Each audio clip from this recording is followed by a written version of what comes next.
Alrighty, hey guys, welcome back. If you're new to the channel, I'm Builder Rick with Craftsman Tiny Homes. And what I want to talk about is I want to talk about water heaters. Now, in a tiny home, you really don't want a tall standing water heater because it's going to soak up a lot of space. Now, we can get 19-gallon water heaters, but they also take up a lot of space. You could put them up on a shelf, put stuff under it, but again, it just takes up a ton of space, and they're not quite as efficient as a tankless. So I prefer the tankless water heaters myself for a tiny home. It's going to be cheaper to run a tankless, especially in a tiny home, because you don't use a whole lot of hot water. So this is a tankless water heater, and you can see how much space it takes up. Hardly anything.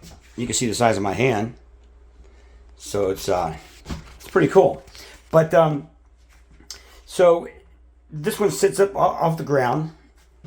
I would imagine you could put these outside, but who would do that? Because you might mess up the components in there.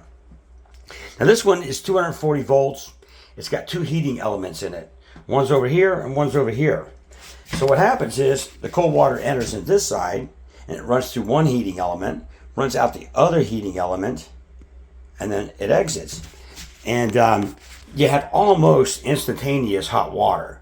I mean, the length of this pipe to run to, say, that faucet or that shower, I mean, you're only talking maybe about 7 feet of pipe. So you wouldn't have to wait very long to actually get your hot water. And so there's very little pipe travel time. And then the kitchen being over there, that's probably about 15 feet. And still, you wouldn't have to wait long. Now, I know in a regular house, I've got a bathroom that's pretty far away from the hot water. So I got to turn that hot water on until it actually gets up to a shower head.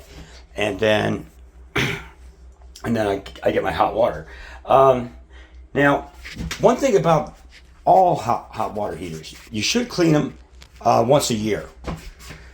Even the ones with the tanks. Now, I've been called out on jobs where people want me to clean their hot water tank out, or their hot water stops working.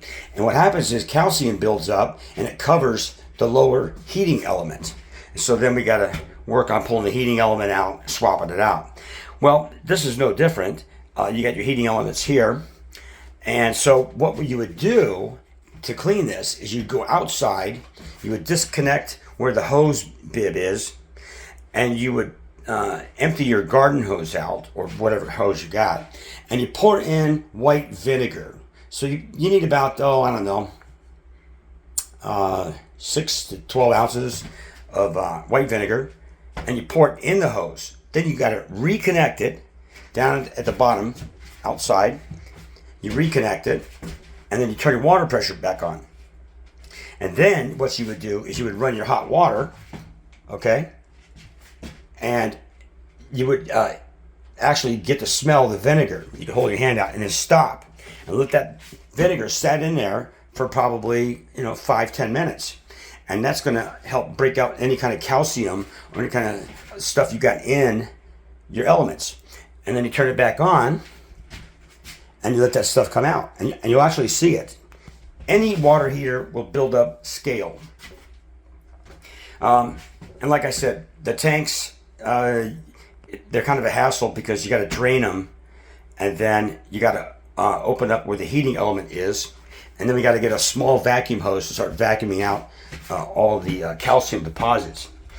So they're kind of a pain. But as you can see, all you got to do is run outside. Like I said, pour the white vinegar in, let that stuff cycle through.